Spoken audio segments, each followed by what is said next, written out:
ప్రభుత్వ నిబంధనలతో 60% మంది రైతులకే రుణమాఫీ వస్తుందన్నారు మాజీ మంత్రి హరీష్ రావు. రేషన్ కార్డు ఉంటేనే రుణమాఫీ అంటున్నారని ఆయన విమర్శించారు. రైతుల కంట కన్నీరు ప్రభుత్వానికి మంచిది కాదని, ఎలాంటి షరతులు లేకుండా రైతులందరికీ రుణమాఫీ ఇవ్వాలని BJP MP Etela Rajender demand చేశారు. విశ్వసనీయత లేనందునే బీఆర్ఎస్ కు ప్రజలు బుద్ధి చెప్పారని, ఇప్పుడు ప్రజలు మరోసారి కాంగ్రెస్ చేతిలో మోసపోయారన్నారు. బీఆర్ఎస్ బీజేపీకి కౌంటర్ ఇచ్చారు కాంగ్రెస్ నేత కోదండరెడ్డి.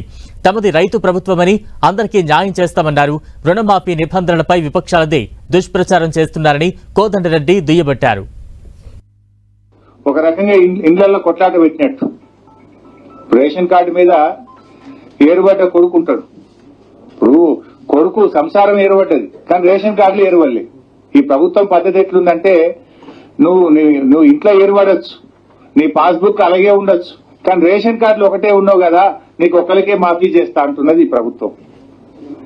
రేషన్ కార్డులు విడిపోనంత మాత్రాన రుణమాఫీకి వాళ్ళు అర్హులు కాకుండా పోతారా?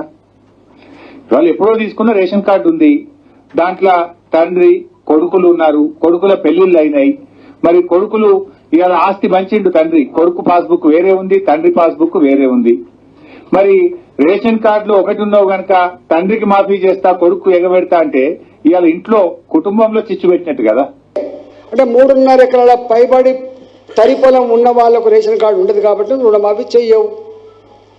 7 ఎకరాల మెట్ట భూమి ఉంటే రేషన్ కార్డు రాదు కాబట్టి అంతకంటే ఎక్కువ ఉంటే నువ్వు దీనికి ఇవ్వవు. రేషన్ కార్డు కొత్త వాళ్ళకు 10 ఏళ్ళ నుంచి వస్తలేవు కాబట్టి కుటుంబాలు ఏర్పడ్డప్పటికి కూడా, కుటుంబాలు వేరుగా జీవిస్తున్నప్పటికి కూడా, పాస్ పుస్తకాలు భూములు విడిపోయిన ప్రకారంగా పంచుకున్నప్పటికి కూడా ఒకటే రేషన్ కార్డు ఉంటుంది కాబట్టి ఒకరికే ఇస్తావు తప్ప విడిపోయిన కొడుకులకు నువ్వు భూమి ఇచ్చే ప్రసక్తి, నువ్వు రైతు బంధు ఇచ్చే ప్రసక్తి లేదు. అంటే పొమ్మనక పొగబెట్టినట్టు తప్ప, ఎగబెట్టుడు తప్ప ఇంకోటి లేదు. మీరిచ్చిన రైతు బంధు అని గగ్గోలు పెట్టిండ్రే, 20 లక్షల ఎకరాలకు రైతు బంధు రాలే. దీనికి ఎవరు సమాధానం చెప్తారు? భూమి కలిగి ఉన్నది, కబ్జాలో ఉన్నాడు, మీరిచ్చే డబ్బు రాలే, ఎవరు తప్పిది? ఈ విధంగా మీరు రైతాంగాన్ని, పేద వర్గాలను సంక్షేమ కార్యక్రమాల విషయంలో అన్నిట్లలో ఒకటి కాదు, అన్ని గోల్మాల్లే.